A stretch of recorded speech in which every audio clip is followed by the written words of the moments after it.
گیتا کا فلسفہ جنگ۔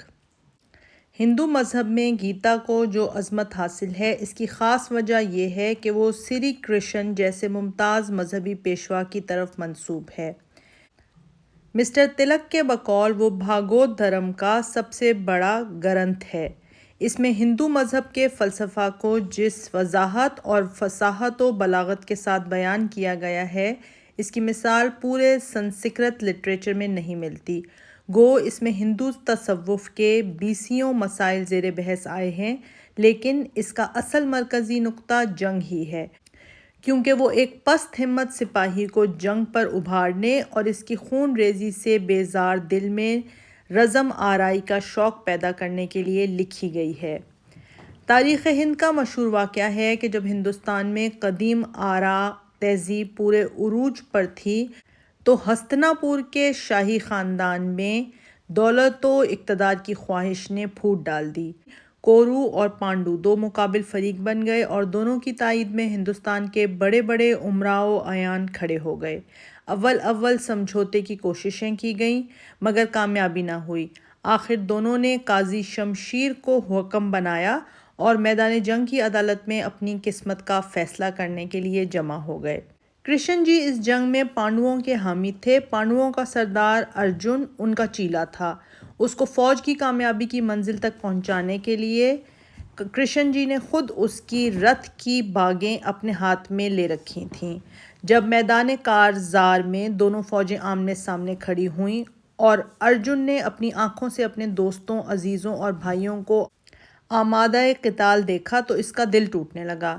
اس نے محبت کے لطیف جذبات سے سرشار ہو کر ارادہ کیا کہ جنگ سے پھر جائے۔ اس پر کرشن جی نے اس کو ایک طویل اپدیش دیا جو جنگ کے فلسفے اور اس کے مختلف پہلوؤں پر حاوی تھا۔ یہی اپدیش بھاگوت گیتا ہے۔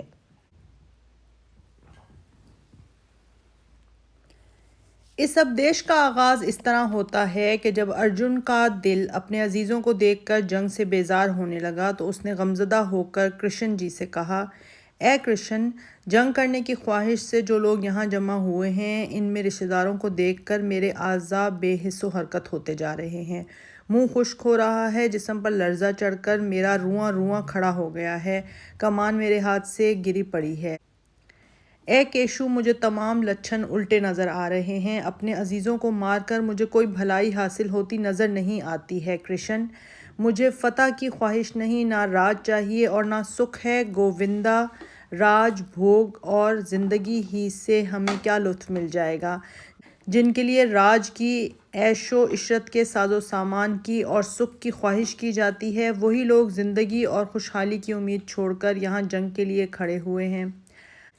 اگرچہ یہ ہمیں مارنے کے لیے کھڑے ہیں، مگر پھر بھی اے مدھوسودن، مین لوک کے راج کے لیے میں بھی انہیں مارنا پسند نہیں کرتا۔ پھر اس دنیا کی تو ہستی ہی کیا ہے؟ خود اپنے رشتہ داروں کوروؤں کو مارنا ہمارے لیے کسی طرح مناسب نہیں ہے، کیونکہ اے مادھو، اپنے عزیزوں کو مار کر ہم کس طرح سکھی ہو سکیں گے؟ ہمیں وہ خرابیاں نظر آ رہی ہیں جو خاندان کی تباہی سے پیدا ہوتی ہیں، اس لیے کیوں کر ممکن ہے کہ ہمارے دل میں اس پاپ سے بچنے کا خیال نہ آئے۔ خاندان کی تباہی سے تمام پرانے خاندانی دھرم تباہ ہو جاتے ہیں اور خاندان کے ان دھرموں کے مٹ جانے سے خاندان پر ادھرم کی دھاک جم جاتی ہے۔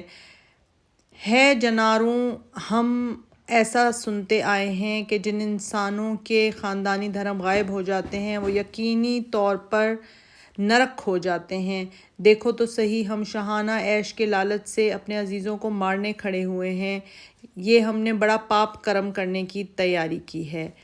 اس سے تو میرے لیے یہ زیادہ بہتر ہوگا کہ اپنے ہتھیار پھینک دوں، انہیں کچھ روک ٹوک نہ کروں اور ہتھیار بند کورو مجھے میدان جنگ میں مار ڈالیں۔ ارجن کے ان پاکیزہ اور لطیف خیالات کو سن کر کرشن جی نے تعجب کے ساتھ پوچھا، اے ارجن، اس نازک موقع پر تیرے من میں یہ غلط خیال کہاں سے آ گیا جس کی طرف اعلیٰ انسانوں نے کبھی توجہ نہیں کی اور جو ذلیل حالت کو پہنچانے والا اور بدنامی کا باعث ہے؟ اے پاتھ، ایسا نامرد نہ بن، یہ تیری شان کے شایان نہیں۔ دل کی کمزوری کو چھوڑ اور کھڑا ہو جا۔ اس پر ارجن نے کہا، ان مہاتما کوروؤں کو مارنے سے اس دنیا میں بھیک مانگ کر پیٹ بھر لینا اچھا ہے، کیونکہ اگر ان مال و دولت کے لو بھی بزرگوں کو میں نے مار لیا تو مجھے ان کے خون سے رنگے ہوئے سامان عیش و عشرت کو اس دنیا میں استعمال کرنا پڑے گا، جن کو مار کر پھر ہمیں زندہ رہنے کی خواہش نہیں ہو سکتی۔ وہی کورو ہمارے سامنے صف آرا ہیں۔ ارجن کی اس تقریر سے صاف معلوم ہوتا ہے کہ یہ ایک خانہ جنگی تھی جس میں ایک خاندان کے دو فریق حکومت و بادشاہی حاصل کرنے کے لیے ایک دوسرے کو مٹا دینا چاہتے تھے۔ ارجن کے دل نے اس برادر کشی اور حرص جاہ کے خلاف اسے ملامت کی اور ضمیر کی اس سرزنش سے متاثر ہو کر وہ شریف سپاہی جنگ سے متنفر ہونے لگا، مگر کرشن جی نے اس کے ان خیالات کی تردید کی اور اس کے سامنے ایک جدید فلسفہ پیش کیا جسے گیتا کے راوی نے ان الفاظ میں نقل کیا ہے: جن کا شوک نہیں کرنا چاہیے تو انہیں کاشوک کر رہا ہے اور پھر گیان کی باتیں بھی بگاڑتا ہے، حالانکہ چاہے کسی کی جان جائے یا رہے، گیافی اس کا کچھ افسوس نہیں کرتے۔ جس طرح جسم میں رہنے والے کو اسی جسم میں بچپن، جوانی، بڑھاپا حاصل ہوتا ہے، اسی طرح آئندہ دوسرا جسم بھی ملا کرتا ہے، اس لیے گیانی لوگ اس بارے میں کچھ موہ نہیں کرتے۔ جسم کی مالک آتما غیر فانی اور ناقابل ادراک ہے اور اس کو حاصل ہونے والے اجسام فانی ہیں۔ اس لیے اے ارجن تو جنگ کر۔ جو شخص سمجھتا ہے کہ آتما مارتی ہے یا آتما ماری جاتی ہے اس کو سچا گیان حاصل نہیں ہے، کیونکہ یہ آتما نہ تو مارتی ہے اور نہ ماری جاتی ہے، یہ آتما نہ تو کبھی پیدا ہوتی ہے اور نہ مرتی ہے، اور ایسا بھی نہیں ہے کہ یہ ایک مرتبہ ہونے کے بعد کبھی پھر نہ ہوتی ہے، یہ کبھی بوڑھی نہ ہونے والی، دائم، مسلسل اور قدیم ہے۔ اس لیے جسم کے مارے جانے سے یہ نہیں ماری جاتی ہے۔ پارتھ، جس نے یہ جان لیا کہ یہ آتما غیر فانی، دائم، کبھی نہ بوڑھی ہونے والی اور کبھی نہ مٹنے والی ہے، وہ ایک انسان کو کیسے مار ڈالے گا یا مروا دے گا؟ جس طرح کوئی شخص پرانے کپڑوں کو اتار کر نئے کپڑے پہن لیتا ہے، اسی طرح جسم کی مالک آتما بھی پرانے جسم کو چھوڑ کر نیا جسم اختیار کر لیتی ہے۔ اس آتما کو ہتھیار نہیں کاٹ سکتے، آگ نہیں جلا سکتی، نہ اسے پانی ترک کر سکتا ہے اور نہ ہوا خشک کر سکتی ہے۔ اس لیے اس آتما کو اس طرح کا سمجھ کر اس کے لیے افسوس کرنا تجھے مناسب نہیں ہے۔ اگر تو یہ خیال کرتا ہے کہ آتما دائمی نہیں ہے، جسم کے ساتھ ہی پیدا ہوتی ہے اور اس کے ساتھ ہی مر جاتی ہے، تب بھی اے مہاباہو، اس کے لیے افسوس کرنا تجھے مناسب نہیں، کیونکہ جو پیدا ہوا ہے اس کی موت یقینی ہے اور جو مرتا ہے اس کا پیدا ہونا لابد ہے۔ اس لیے اس اٹل بات پر افسوس کرنا تیرے شایان شان نہیں ہے۔ سب کے جسموں میں رہنے والی جسم کی مالک آتما کو کبھی کوئی نہیں مار سکتا، اس لیے اے بھارت، کسی جاندار کے لیے افسوس کرنا تجھے مناسب نہیں۔ آگے چل کر کرشن جی نے ایک اور فلسفہ بیان کیا جس کی تقریر خود ان کے الفاظ میں نقل کی جاتی ہے: اگر تو سب پاپیوں سے بھی زیادہ پاپ کرنے والا ہو تب بھی اس گیان کی کشتی سے ہی تو پاپوں کو پار کر جائے گا۔ جس طرح روشن کی ہوئی آگ تمام ایندھن کو جلا کر خاک کر دیتی ہے، اسی طرح اے ارجن، یہ گیان روپ کی آگ بھی سب کاموں کو، نیکی و بدی کی قیود کو جلا ڈالتی ہے۔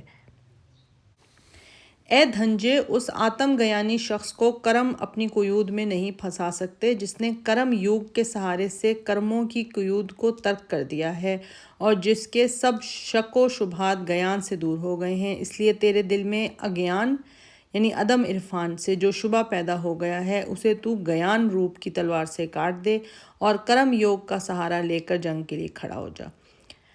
جو کرم یوگ میں لوک گیا، جس کا دل پاک ہو گیا، جس نے اپنے من اور اپنے حواس پر قابو پا لیا اور سب جانداروں کی آتما ہی جس کی آتما ہو گئی، وہ سب کام کرنے کے باوجود کرموں کے عذاب و ثواب سے غیر متاثر رہتا ہے۔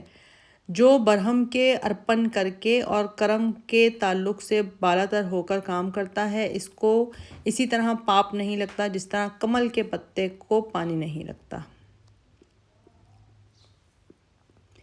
گیتا کے فلسفے پر ایک نظر۔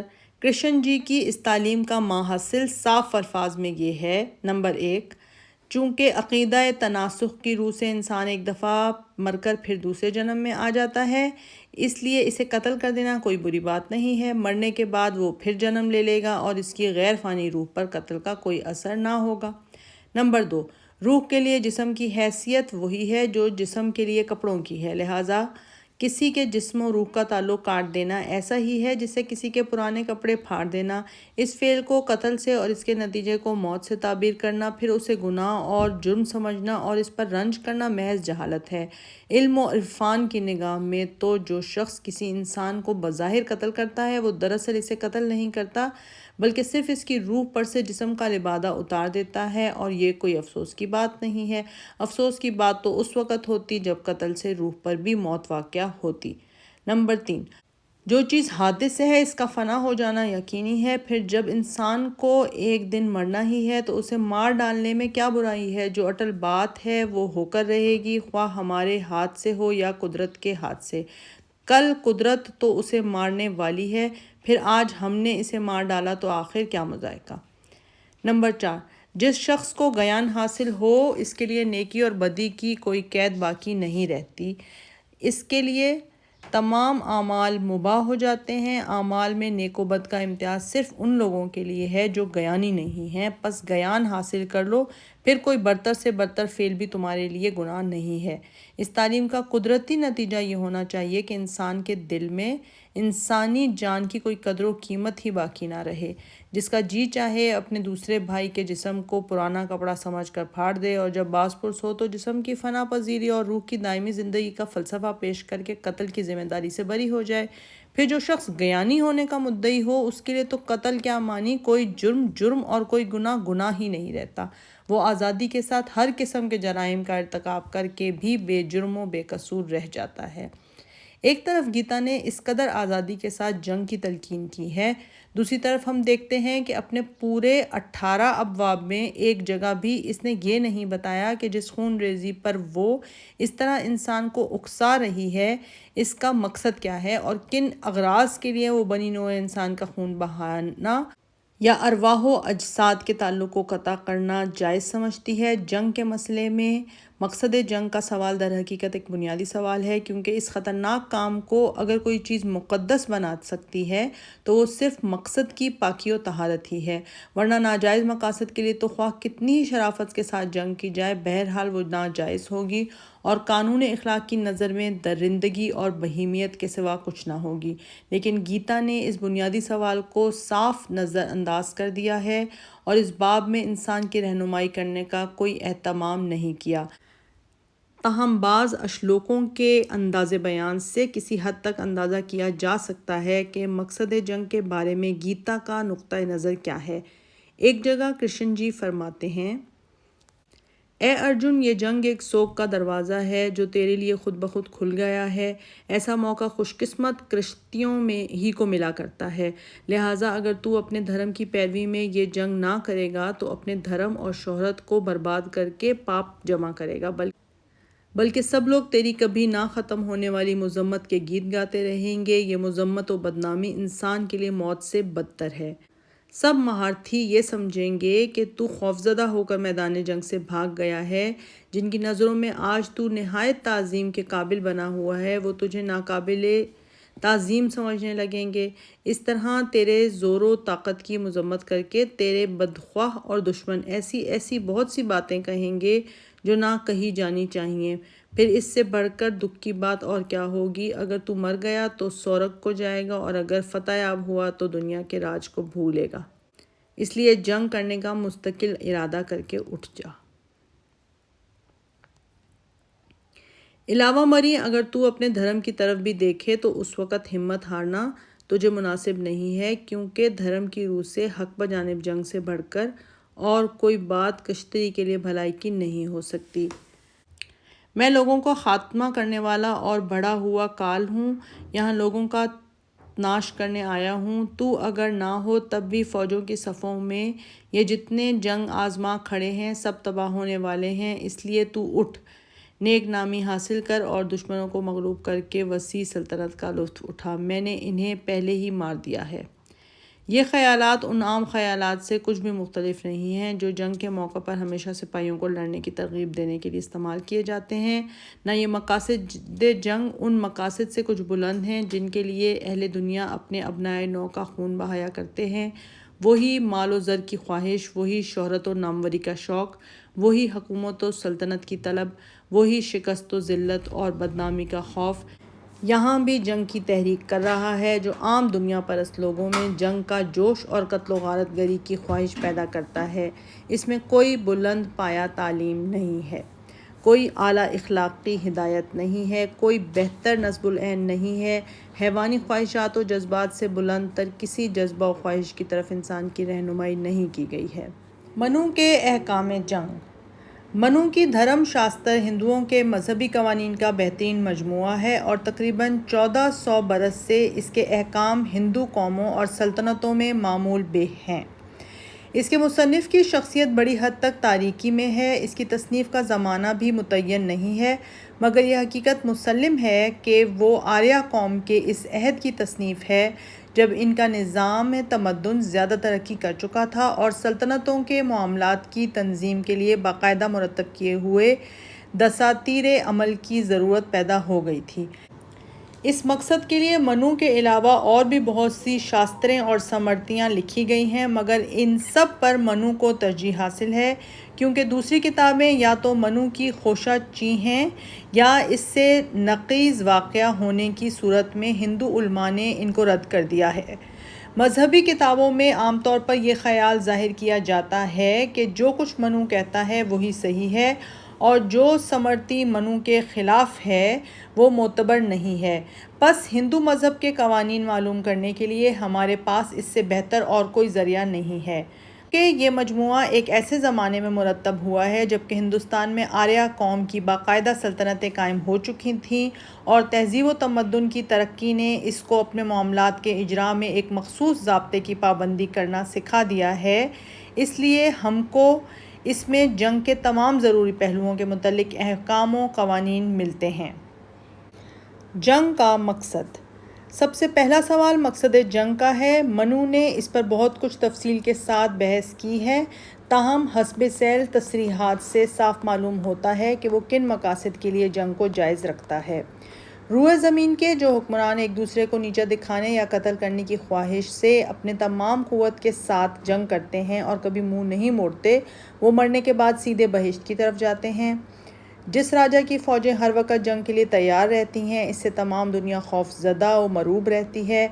پس ایسے راجا کو اپنی مستعد فوج کے ساتھ تمام مخلوقات کو اپنا تابع فرمان بنانے کی کوشش کرنی چاہیے۔ اس طرح فتح کی تیاری کرنے کے بعد اپنے تمام مخالفین کو یا تو صلح و رضا کے ساتھ اپنا تابع فرمان بنانا چاہیے، یا اگر وہ بخوشی اطاعت قبول نہ کریں تو دوسرے ذرائع اختیار کرنے چاہیے، یعنی رشوت، توڑ جوڑ اور جنگی طاقت۔ کامیابی کے ان چاروں ذرائع میں سے عقل مند لوگ سلطنت کی توسیع کے لیے صلح و رضا اور جنگی طاقت کو زیادہ پسند کرتے ہیں۔ اس طرح جب راجا دھرم کے مقرر کیے ہوئے تمام فرائض ادا کر لے تو اس کو ان علاقوں پر قبضہ کرنے کی کوشش کرنی چاہیے جو ابھی تک اس کے قبضے میں نہ آئے ہوں، اور اپنے مقبوضہ ممالک کی خوب حفاظت کرنی چاہیے۔ ادھرم کے مطابق عمل کرنے والے راجا کا خاص فرض یہ ہے کہ وہ ممالک فتح کرے اور جنگ سے کبھی نہ ٹلے۔ ان اشلوکوں سے معلوم ہوتا ہے کہ مقصد کے سوال میں منو کی پرواز فکر بھی کرشن جی سے کچھ زیادہ اونچی نہیں ہے۔ سلطنت کی توسیع، ممالک کی فتح و تسخیر اور ہمسایہ قوموں اور حریف طاقتوں کو نیچا دکھانے کی جہانگیرانہ خواہش سے بلند تر کسی اخلاقی نصب العین تک اس کی بھی رسائی نہیں ہوئی۔ عام دنیا داروں کی طرح وہ بھی حکومت و بادشاہی کو طاقتوروں کا منتہائی مقصود سمجھتا ہے اور انہیں ترغیب دیتا ہے کہ وہ اپنی قوت کو ہر وقت اسی ملک گیری کے کام میں صرف کرتے رہیں۔ فرمانروائی کے استحقاق اور قوت کے مصرف کا یہ تصور ہرگز کسی اخلاقی بلند نظری و پاکیزہ خیالی کا نتیجہ نہیں ہو سکتا۔ اخلاق کی نظر میں بادشاہوں کی حرص جہانگیری سے انسان کا خون، قوموں کی آزادی اور ملکوں کا امن و سکون زیادہ قیمت رکھتا ہے۔ کسی کی حرص و ہوس کا پورا کرنا کبھی اخلاق کا متقاضی نہیں ہو سکتا۔ اخلاق تو بنی نوع انسان کی مجموعی صلاح و فلاح کا خواہش مند ہے اور جنگ جیسے مہلک عمل کی اجازت صرف اسی صورت میں دے سکتا ہے جبکہ انسان کی مادی، روحانی اور اخلاقی زندگی کو حریص طاقتوں کے ہاتھوں تباہ ہونے سے بچانے کے لیے اس کے سوا کوئی دوسری صورت باقی نہ رہے۔ لیکن معلوم ہوتا ہے کہ اس نظریے تک منو کیا کسی ہندو فلسفی اور مقنن کی رسائی بھی نہیں ہوئی، اور جنہوں نے کچھ اونچے اڑنے کی کوشش کی وہ حد اعتدال سے گزر کے اہنسا کی سرحد پر پہنچ گئے، جو انسان کی مجموعی صلاح و فلاح کے لیے خون ریزی کی کھلی اجازت سے کچھ کم نقصان رسا نہیں ہے، بلکہ عملاً دونوں کا نتیجہ ایک ہی ہے، یعنی قوموں اور ملکوں کی تباہی اور شریر و مفسد لوگوں کا غلبہ و تسلط۔ جنگ کے اخلاقی حدود۔ منو نے جنگ کے عملی پہلو میں بہت کچھ ترقی کی ہے اور اعمال جنگ کو ایک ضابطے کے تحت لانے کے لیے ایسی حدود مقرر کی ہیں جو کسی حد تک اسلام کی مقرر کردہ حدود سے ملتی جلتی ہیں۔ ذیل میں ہم اس کے احکام لفظ بلفظ نقل کرتے ہیں۔ کوئی شخص جو جنگ میں شامل ہو اپنے دشمن کو چھپے ہوئے ہتھیار سے یا زہر میں بھجے ہوئے یا کانٹے دار تیر سے یا آگ میں گرم کیے ہوئے برچھے سے قتل نہ کرے۔ نہ گاڑی یا گھوڑے پر سوار ہونے والا پیدل کو قتل کرے، نہ زنانے کو، نہ اس کو جو ہاتھ جوڑ کر جان کی امان مانگے، نہ اس کو جس کے بال کھل گئے ہوں، نہ اس کو جو بیٹھا ہوا ہو، نہ اس کو جو کہے کہ میں تیرا قیدی ہوں، نہ اس کو جو سوتا ہو، نہ اس کو جس کے پاس ذرا نہ ہو، نہ اس کو جو ننگا ہو، نہ اس کو جو نہتہ ہو، نہ اس کو جو محض تماشائی ہو، شریک جنگ نہ ہو، نہ اس کو جو کسی دوسرے سے گھتا ہوا ہو۔ شریف آدمی کے فرض کو یاد رکھتے ہوئے وہ ایسے شخص کو قتل نہ کرے جس کا ہتھیار ٹوٹ گیا ہو، جو غمزدہ ہو یا سخت مجروح ہو یا دہشت زدہ ہو یا جو پیٹھ پھیر دے۔ گاڑی، گھوڑا، ہاتھی، چھتری، لباس، سوائے ان جواہرات کے جو اس میں ٹکے ہوئے ہوں، غلہ، مواشی، عورتیں اور ہر قسم کی رقیق اور جامد چیزیں سوائے چاندی سونے کے اس شخص کی جائز ملک ہیں جو لڑائی میں ان کو جیتے۔ ان چیزوں میں جو قیمتی اشیاء ہوں ان کے ایک حصے کو وہ شخص جس نے اسے لوٹا ہو راجا کے سامنے پیش کرے، اور جو چیزیں فرداً فرداً نہ لوٹی گئی ہوں انہیں راجا کو تمام فوج میں تقسیم کر دینا چاہیے۔ جب وہ دشمن کا محاصرہ کرے تو خیمہ زن ہونے کے بعد وہ دشمن کے ملک کو تاراج کر دے۔ مخالف راجا کے سامان رست، چارہ اور غلہ وغیرہ، پانی اور ایندھن کو غارت کرتے رہنا چاہیے۔ اسے تالاب، کنویں اور خندقیں سب کو برباد کر دینا چاہیے۔ وہ دن اور رات دشمن کو خوفزدہ اور پریشان کرتا رہے۔ ملک کو فتح کرنے کے بعد وہ دیوتاؤں کی عبادت کرے اور نیکوکار برہمنوں کی بھی۔ وہ لوگوں میں داد و دہش کرے اور ظلم و زیادتی سے بے خوفی کی عام منادی کر دے، مگر ان لوگوں کے طرز عمل اور ارادوں کا حال اچھی طرح معلوم کرنے کے بعد وہ اس ملک میں خود وہیں کے شاہی خاندان میں سے کسی فرد کو حکمران بنا دے اور اس کو باقاعدہ ہدایات دے، اور وہ ان کے قوانین کو جس طرح وہ ان کے ہاں بیان کیے گئے ہوں مستند قرار دے، اور نئے راجا اور دوسرے امراء کو زر و جواہر کے عطیہ سے ممنون احسان بنائے۔ ان احکام میں سے بعض ایسے بھی ہیں جنہیں معرکہ کارساز میں ملحوظ رکھنا قطعاً ناممکن ہے، مثلاً یہ کہ سوار پیدل کو قتل نہ کرے، دشمن کے بال کھل جائیں تو اس پر حملہ نہ کیا جائے، دشمن کے پاس ذرا نہ ہو تو اسے چھوڑ دیا جائے، ننگے یا نہتے یا غمزدہ یا دہشت زدہ کو قتل نہ کیا جائے، دشمن کسی دوسرے شخص سے لڑنے میں مشغول ہو تو اس پر وار نہ کیا جائے۔ اس قسم کے احکام میں اصلاح کے جذبے پر نمائشی اخلاق غالب آ گیا ہے، اس لیے ضروریات جنگ اور اخلاقی حدود کا توازن برقرار نہیں رہا۔ ظاہر ہے کہ جب میدان جنگ میں گھمسان کی لڑائی ہو رہی ہو تو سپاہی ان باتوں کا لحاظ نہیں کر سکتا، اور لحاظ کرے تو لڑ نہیں سکتا۔ دوسری طرف بعض احکام میں منو نے ضروریات جنگ پر اخلاقی ذمہ داری کے احساس کو قربان بھی کر دیا ہے، مثلاً یہ کہ دشمن کے تمام وسائل کو برباد کر کے سارے ملک کو بھوکا مار دیا جائے، کسی طرح شریف تر اخلاقی حیثیت کے ساتھ مناسبت نہیں رکھتا۔ تاہم مجموعی حیثیت سے منو کے یہ احکام بہت مہذب ہیں اور ایسے تربیت یافتہ اخلاقی شعور کا پتہ دیتے ہیں جو عداوت اور جنگ کی حالت میں بھی محاربین کے انسانی فرائض کا احساس رکھتا ہے، اور اس بلند اخلاقی تخیل تک پہنچ چکا ہے کہ انسان پر انسانی حیثیت سے اس کے دشمن کے بھی کچھ حقوق ہیں جنہیں بہرحال اسے ملحوظ رکھنا چاہیے۔ اس معاملے میں اصولاً منو کے احکام اسلام سے قریب تر ہیں، اگرچہ اتنے معتدل اور ترقی یافتہ نہیں ہیں۔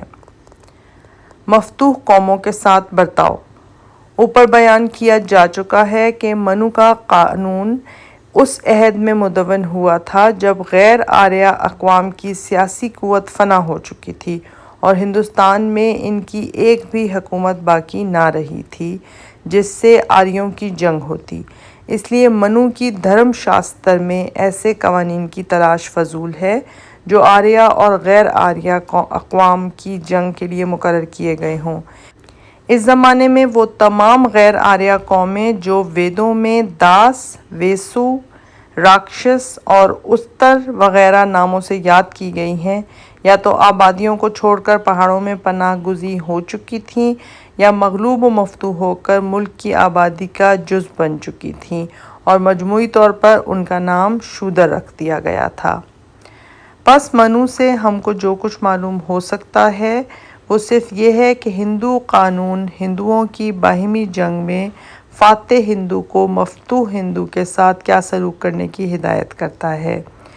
اس کے احکام جنگ ہم کو یہ نہیں بتاتے کہ مفتوح غیر آریہ قوم کے ساتھ فاتح آریہ کو کیا سلوک کرنا چاہیے۔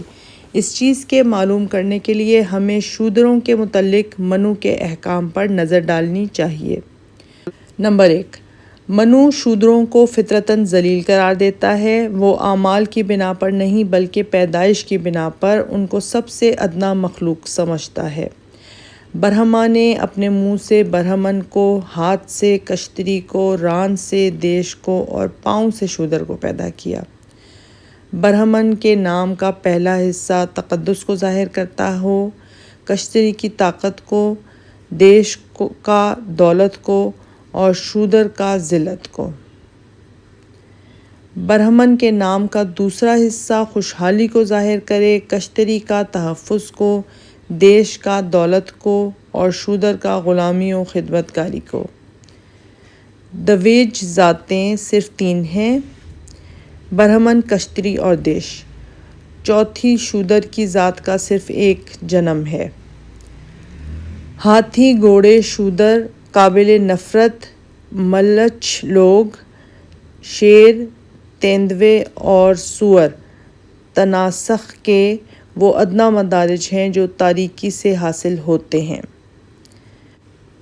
نمبر 2، منو شودروں کو بالذات نجس و ناپاک اور کمینہ سمجھتا ہے اور معاشرے میں دویج یعنی شریف آریہ قوموں کو ان سے کامل پرہیز کا حکم دیتا ہے۔ شودر کی لڑکی کو اپنے پلنگ پر بٹھانے سے برہمن نرک میں جائے گا۔ وہ کسی برادری سے خارج کیے ہوئے شخص یا چنڈال کے ساتھ ایک درخت کے سائے میں بھی نہ ٹھہرے۔ جو کوئی شودر کو دھرم کی تعلیم دے گا اور جو اسے مذہبی مراسم ادا کرنا سکھائے گا وہ اس شودر کے ساتھ ہی اسم ورت نامی جہنم میں جائے گا۔ وہ شودر کے سامنے وید نہ پڑھے، وہ شودر کا کھانا نہ کھائے۔ شودر کا کھانا روحانی نور کو زائل کرتا ہے۔ اگر برہمن بھولے سے شودر کا کھانا کھا لے تو 3 روز تک روزہ رکھے اور اگر عمدن کھا لے تو اس کا وہی کفارہ ادا کرنا چاہیے جو حیض، پخانہ یا پیشاب پینے اور کھانے والے کے لیے مقرر ہے۔ جس شخص نے چنڈال کو چھو لیا ہو وہ صرف نہانے سے ہی پاک ہو سکتا ہے۔ شودر کا جنازہ شہر کے جنوبی حصے سے جائے اور دویجوں کے جنازے مغربی، شمالی اور مشرقی سمتوں سے۔ اگر کسی برہمن کی اپنی ذات کا آدمی موجود نہ ہو تو اس کی میت کو شودروں کے ہاتھ سے نہ اٹھوانا چاہیے، کیونکہ جو مراسم تجہیز ایک شودر کا ہاتھ لگنے سے آلودہ ہو جائیں وہ بہشت کی طرف نہیں جا سکتے۔ شودر مرد سے ویش یا کشتری یا برہمن عورت کے ہاں جو اولاد پیدا ہو وہ مخلوط نسل کی ہوگی۔ اس کے نام الترتیب ایوگو، کشتر اور چنڈال ہیں اور یہ سب سے ادنیٰ مخلوق ہیں۔ چنڈال اور سوپاس لوگوں کی سکونت بستی کے باہر ہونی چاہیے۔ انہیں ثابت برتن استعمال نہ کرنے چاہیے۔ ان کی جائیداد صرف کتے اور گدھے ہوں۔ ان کو مردوں کے کپڑے پہنائے جائیں، ان کے کھانے کے برتن ٹوٹے ہوئے ہوں، ان کے زیور لوہے کے ہوں، وہ ہمیشہ خانہ بدوش پھرتے رہیں۔ جو شخص اپنے دینی و دنیاوی فرائض کا پابند ہو وہ ان سے کوئی ربط ضبط نہ رکھے، ان کے تمام تعلقات آپس ہی میں ہوں اور برابر والوں ہی میں وہ شادی بیاہ کریں۔ ان کو کھانا ٹھیکروں میں دیا جائے مگر دینے والا اپنے ہاتھ سے ان کے ہاتھ میں نہ دے۔ راتوں کو وہ بستیوں میں نہ پھریں، دن کو کام کاج کے لیے آئیں تو راجا کے مقرر کیے ہوئے مخصوص نشانات ان کے بدن پر لگے ہوئے ہوں۔ وہ لاوارث مردوں کو لے جانے کا کام کریں۔ جن لوگوں کو قانوناً سزائے موت دی گئی ہو انہیں چنڈال قتل کریں اور وہی مقتول کے کپڑے، بچھونا اور زیور لے لیں۔ برہمن شودر سے کبھی دان نہ لے، اگر وہ اس سے دان لے کر قربانی کرے گا تو آئندہ جیون میں چنڈال پیدا ہوگا۔ اگر کوئی برہمن شودر کا جھوٹا پانی پی لے تو اسے 3 دن رات تک کوش گھاس کے ابلے ہوئے پانی کے سوا کچھ نہ پینا چاہیے۔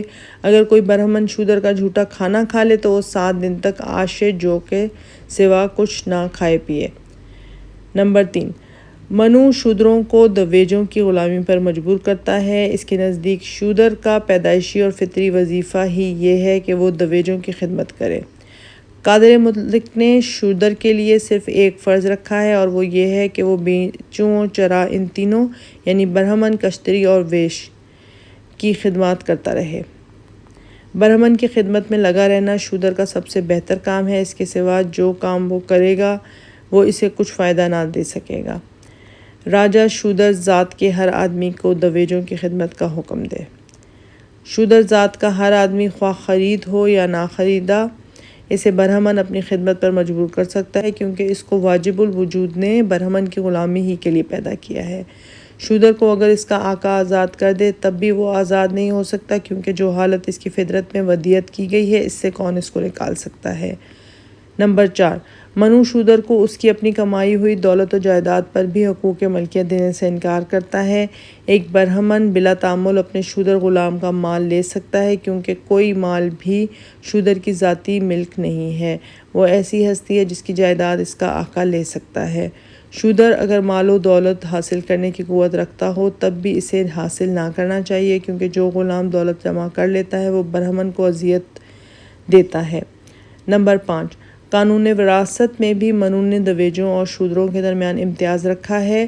بعض حالات میں وہ شودر کو حق میراث سے بالکل محروم کرتا ہے اور بعض حالات میں دویجوں سے کمتر درجہ دیتا ہے۔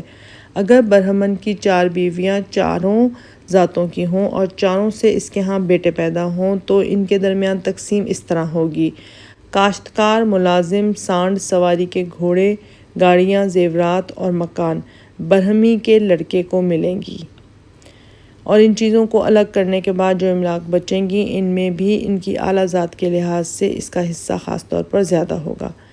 برہمن لڑکا باقی ماندہ ترکے میں سے 3 سہام اور کشتری عورت کا لڑکا 2 سہام، دیش عورت کا لڑکا 1.5 سہام اور شودر عورت کا لڑکا 1 سہم، یا پھر ایک عالم قانوندان آدمی مجموعی طور پر تمام جائیداد کو 10 حصوں میں تقسیم کر کے اس طرح بانٹے: برہمنی کے لڑکے کو 4 حصے، چھترانی کے لڑکے کو 3 حصے، دیشنی کے لڑکے کو 2 حصے اور شودرانی کے لڑکے کو 1 حصہ۔ اس برہمن کے ہاں خواہ پہلی 3 ذاتوں کی بیویوں سے بیٹے ہوں یا نہ ہوں، بہرحال شودرانی کے لڑکے کو 1/10 سے زیادہ نہ ملے گا۔ شودر عورت کے پیٹ سے برہمن، کشتری یا دیش مرد کا لڑکا باپ کے ترکے میں سے کوئی حصہ نہ پائے گا۔ اس کا باپ جو کچھ اسے دے دے وہی اس کا ملک ہے۔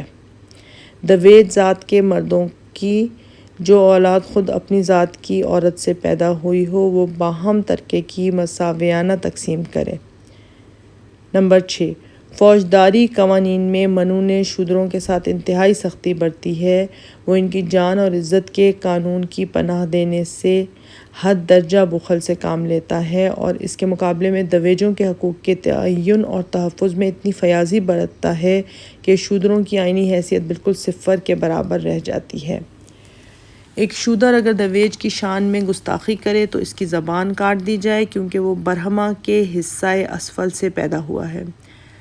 اگر وہ اس کا نام اور اس کی ذات کا نام لے کر توہین کرے تو 10 انگل لمبی لوہے کی سلاخ آگ میں سرخ کر کے اس کے حلق میں اتار دی جائے۔ اگر وہ غرور کی راہ سے برہمن کو اس کے فرائض کے متعلق ہدایت دے تو راجہ اس کے منہ اور کان میں جلتا ہوا تیل ڈالنے کا حکم دے۔ جو ادنا ترین ذات کا آدمی یعنی شودر اعلیٰ ذات کے آدمی یعنی برہمن کے برابر بے ادبی سے ایک ہی جگہ بیٹھ جائے، اس کے پچھلے حصے پر نشان لگا کر راجہ یا تو اس کو ملک بدر کر دے یا اس کے سیریں کٹوا دے۔ اگر وہ برہمن پر غرور سے تھوک دے تو راجہ اس کے دونوں ہونٹ کٹوا دے۔ اگر وہ اس پر پیشاب کرے تو اس کی شرمگاہ کو قطع کرا دے۔ اگر وہ برہمن کی طرف گوز صادر کرے تو اس کی جائے مخصوص کٹوا ڈالے۔ اگر وہ برہمن کے سر کے بال یا اس کے پاؤں یا اس کی داڑھی یا اس کا گلا یا اس کے بیضے پکڑے تو راجہ بلا تامل اس کے ہاتھ کٹوا ڈالے۔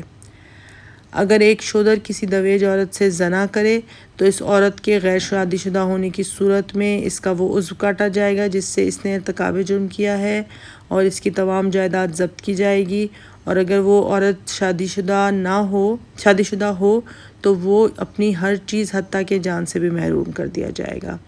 برہمن عورت سے زنا کرنے کا جرم اگر ویش سے سرزد ہو تو اسے 1 سال قید اور کل جائیداد کی ضبطی کی سزا دی جائے گی۔ اگر کشتری سے یہ فعل ہو تو اس پر 1000 پن جرمانہ کیا جائے گا یا گدھے کے پیشاب سے اس کی داڑھی مونچھ مونڈی جائے گی، اور اگر وہ برہمن عورت غیر شادی شدہ ہو تو ویش کو 500 اور کشتری کو 1000 پن جرمانہ دینا ہوگا، اور اگر ایک برہمن کسی شادی شدہ عورت سے زنا بالجبر کرے تو اس پر 1000 پن جرمانہ کیا جائے گا، اگر اس کی مرضی سے کرے تو صرف 500 پن جرمانہ۔ راجہ کسی برہمن کو ہرگز نہ قتل کرے خواہ وہ کیسی ہی شدید معصیت کا مرتکب ہوا ہو۔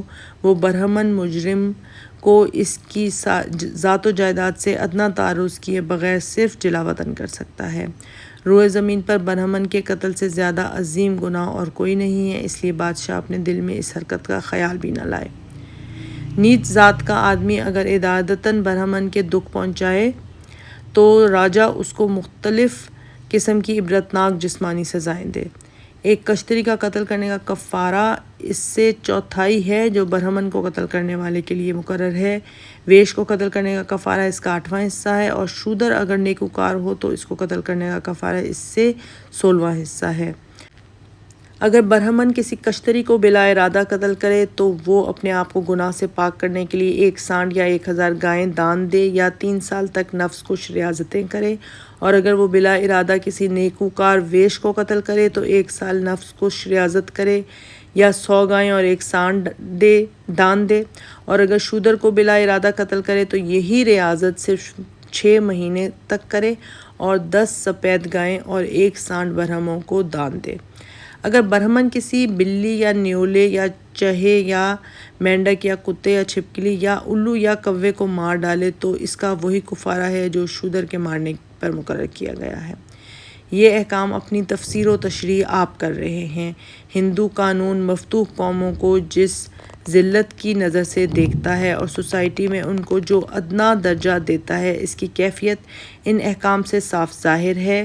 اس کے مقابلے میں اگر اسلام کے ماتحت غیر مسلم ذمیوں کے حقوق کو دیکھا جائے تو زمین و آسمان کا فرق نظر آئے گا۔ نسلی امتیاز۔ موجودہ زمانے کے بعض ہندو اہل قلم نے عہد جدید کے افکار سے متاثر ہو کر یہ دعویٰ کیا ہے کہ ہندو مذہب میں ذاتوں کی تقسیم پیدائش اور نسل پر نہیں بلکہ گن اور کرم پر ہے۔ اگر واقعہ یہی ہوتا تو ہم کو اس سے بڑی خوشی ہوتی، مگر افسوس ہے کہ ہندو قانون کی اصل کتابیں اپنے الفاظ اور اسپرٹ دونوں میں اس دعوے کی تصدیق نہیں کرتیں۔ ان سے تو یہ معلوم ہوتا ہے کہ ہندو مذہب اعمال اور خصائل کی بنا پر فرق کے مراتب کے تخیل سے قطعاً ناآشنا ہے۔ اس میں ذاتوں کی تقسیم کرم پر نہیں بلکہ ورن پر مبنی ہے۔ ابتدائی زمانے میں جن لوگوں کو داس اور دیسو کے خطاب دیے گئے تھے اور بعد میں جنہیں شودر قرار دیا گیا، ان کی یہ تذلیل اس بنا پر نہ تھی کہ وہ بداعمال تھے بلکہ اس بنا پر تھی کہ وہ غیر آریہ نسل سے پیدا ہوئے تھے۔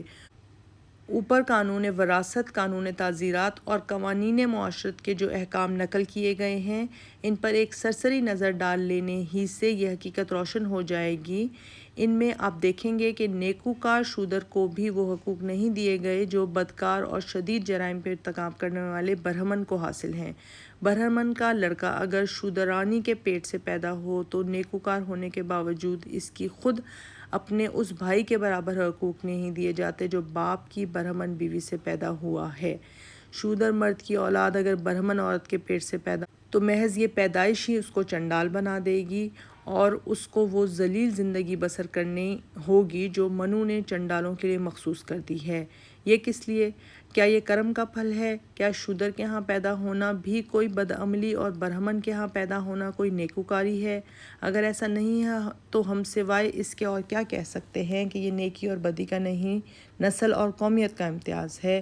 ہندو مذہب نے شرافت اور ذلت کو انسانوں کے ذاتی اعمال و خصائص سے نہیں بلکہ نطفہ و بطن سے مخصوص کر رکھا ہے۔ اس باب میں خود منو نے بھی کافی تصریح سے کام لیا ہے۔ وہ کہتا ہے، جو شخص شریف مرد اور کمینہ عورت سے پیدا ہو وہ اپنے اچھے اعمال سے شریف ہو سکتا ہے، مگر جو کمینہ مرد سے شریف عورت کے ہاں پیدا ہو وہ کمینہ ہی رہے گا۔ جس طرح اچھا درخت صرف اچھے بیج اور اچھی زمین پر ہی پیدا ہوتا ہے، اسی طرح جو شخص شریف مرد اور شریف عورت سے پیدا ہوا ہو وہی پورے دویج کا درجہ حاصل کر سکتا ہے۔ خود برہمنا نے دویجوں کے کرم کرنے والے شودر اور شودروں کے کرم کرنے والے دویج کا موازنہ کر کے فیصلہ کیا کہ دونوں نہ مساوی اور نہ غیر مساوی، یعنی نہ وہ رتبے میں مساوی ہیں اور نہ برے اعمال میں غیر مساوی۔ ان تصریحات کے بعد کون کہہ سکتا ہے کہ ہندو مذہب میں انسانی برادریوں کی تقسیم نسل پر نہیں بلکہ عمل پر مبنی ہے؟ نئے زمانے کے ہندو محققین نے یہ ثابت کرنے کی بھی کوشش کی ہے کہ شودر دراصل غیر آریہ دیسی باشندے نہیں تھے بلکہ خود آریہ نسل کے ادنا طبقات سے تعلق رکھتے تھے، لیکن افسوس ہے کہ علمی تحقیق کی روشنی میں یہ دعویٰ بھی قابل قبول نہیں ہے۔ اس میں شک نہیں کہ شودروں میں آریہ نسل کے وہ لوگ بھی شامل کر دیے جاتے تھے جو ورن آشرم کے قوانین کی خلاف ورزی کرنے کے باعث برادری سے خارج کیے جاتے تھے، مگر اس سے انکار نہیں کیا جا سکتا کہ شودروں کا طبقہ بالعموم ان غیر آریہ اقوام پر مشتمل تھا جنہوں نے اپنے گھر بار چھوڑ کر پہاڑوں میں نکل جانے کے بجائے آریہ فاتحین کی غلامی میں رہنے کو قبول کر لیا۔ لسانی اور تاریخی تحقیقات سے یہ ثابت ہو چکا ہے کہ شودر دراصل ایک قدیم ہندوستانی قبیلے کا نام ہے جسے آریوں نے آ کر دریائے اٹک کی وادی میں سب سے پہلے مغلوب کیا تھا۔ اس کے بعد جو ہندی قبائل آریوں کی حکومت کے تابع ہو جاتے ان کو شودر کے نام سے موسوم کیا جاتا، اور جو قبائل برسر جنگ ہوتے ان کو دیسو اور ملچ کہا جاتا۔ تیترے برہمن میں ایک جگہ لکھا ہے کہ برہمن ایک جاتی ہے جو دیوتاؤں سے نکلی ہے اور شودر ایک دوسری جاتی ہے جو اسروں یا ارواح خبیثہ سے نکلی ہے۔ یہ عبارت اس بات کو واضح کر دیتی ہے کہ شودر انہی اسلاف کے اخلاف ہیں جنہیں ابتدائی زمانے میں ارواح خبیثہ کہا گیا تھا۔ تاریخ ہند قدیم کے تمام ممتاز محققین اسی رائے کے موافق ہیں۔ مثال کے طور پر ہم ان میں سے چند کے نتائج تحقیق یہاں نقل کرتے ہیں۔ راگوزن لکھتا ہے، یہ تقسیم آریوں اور وسیعوں کے درمیان ہوتی ہے۔ مقدم الذکر کو ہم خوب جانتے ہیں، رہے مؤخر الذکر سو طبعی مناسبت ہم کو اس نتیجے کی طرف لے جاتی ہے کہ وہ دیسی باشندوں یعنی غیر آریہ اقوام کے سوا اور کوئی نہیں ہیں۔ یہ وہ لوگ ہیں جن کو آریہ مہاجرین نے اس ملک میں پایا اور ایک طویل دور جنگ و نزاع کے بعد کم و بیش ایک غیر مرغوب انقیاد کی حالت تک پہنچا دیا۔ اس میں کسی شک کی گنجائش نہیں ہے کہ یہیں سے ذاتوں کی تقسیم کا ابتدائی سر رشتہ ہمارے ہاتھ لگتا ہے، کیونکہ یہی مجموعی تقسیم اس تقسیم سے مشابہت تام رکھتی ہے جو موجودہ زمانے میں دویجوں اور شودروں کے درمیان پائی جاتی ہے۔ علاوہ بری جات پات کے لیے آریوں کی زبان میں لفظ ورن استعمال کیا گیا ہے جس کے معنی رنگ کے ہیں، اور آگے چل کر ہم دیکھیں گے کہ گورے فاتحین اور سیاہ رنگ دیسی باشندوں کے درمیان اسی رنگ کے فرق کو ویدک نظموں میں جگہ جگہ بیان کیا گیا ہے۔ پھر خود لفظ دسیو بھی اس معنی و تغیرات کے ساتھ جو اس پر گزرے ہیں ہمارے سامنے ایک واضح داستان بیان کرتا ہے۔ یہ ایک قدیم آریہ لفظ ہے جسے ایرانی لوگ اس کے اصلی بے ضرر معنی یعنی قوم اور گروہ میں استعمال کرتے ہیں۔ ہندوستان آ کر اس نے ایک معاندانہ رنگ اختیار کر لیا ہے، وہ دشمن کے معنی میں بولا جانے لگا۔ پھر اس معنی سے ترقی کر کے ویدک اوہام کی سرزمین میں اس نے بآسانی بھوت پریت اور ارواح خبیثہ کا مفہوم اختیار کر لیا، اور اس سے تاریکی اور قحط سالی کی قوتیں مراد لی جانے لگیں، جن سے اندر ہمیشہ برسر پیکار رہتا ہے اور جن کو وہ مردتوں، انگیروں اور دوسری روشنی کی قوتوں سے مغلوب کرتا ہے۔ یہ تحول جس قدر منطقی اور فطری ہے، اس قدر وہ ویدوں کے فہم و تعبیر کی مشکلات میں اضافہ کرتا ہے، کیونکہ جب اندر یا اگنی سے دسیوں کو نکالنے اور ہلاک کرنے کی درخواست کی جاتی ہے، یا جب بیان کیا جاتا ہے کہ انہوں نے دسیوں کو طاقت کو مٹا دیا، تو اکثر اوقات یہ فیصلہ کرنا مشکل ہو جاتا ہے کہ ان سے کون سے دشمن مراد ہیں، مادی دشمن یا خیالی دشمن۔ اس لفظ میں آخری تغیر معنی خیز ہے، وہ محض خادم اور غلام کے معنی میں بولا جاتا ہے، اور ذرا سا لفظی تغیر کے اسے داس بنا دیا گیا۔ اس طرح وہ تکمیل فتح کی خبر دیتا ہے اور زیادہ جدید لفظ شودر کے قریب جا پہنچا ہے۔ پس اس ترتیب کے مطابق ہم یہ صحیح مساوات قائم کر سکتے ہیں۔ آریہ اور دسیوں برابر ہے دویج اور شودر کے۔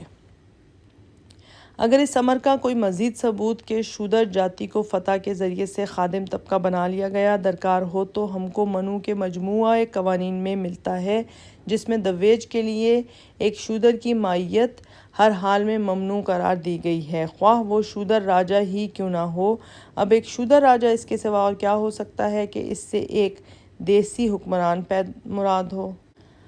اگرچہ آریہ اور دسیو یا داس کے الفاظ اور دویج اور شودر کے الفاظ کا مقابل اصطلاحیں ہونا ایک پوری طرح ثابت اور صریح واقعہ ہے، تاہم یہ سمجھنا ایک غلطی ہے کہ دسیو اور شودر کسی خاص قوم کے نام ہیں۔ دراصل ان کا اطلاق ان تمام قوموں پر ہوتا ہے جو آریہ نہیں ہیں، بلکہ اس طرح جیسے قدیم زمانے میں وہ تمام لوگ برابرا یعنی باربیرینز کہلاتے تھے، جو رومی یا یونانی نہ تھے۔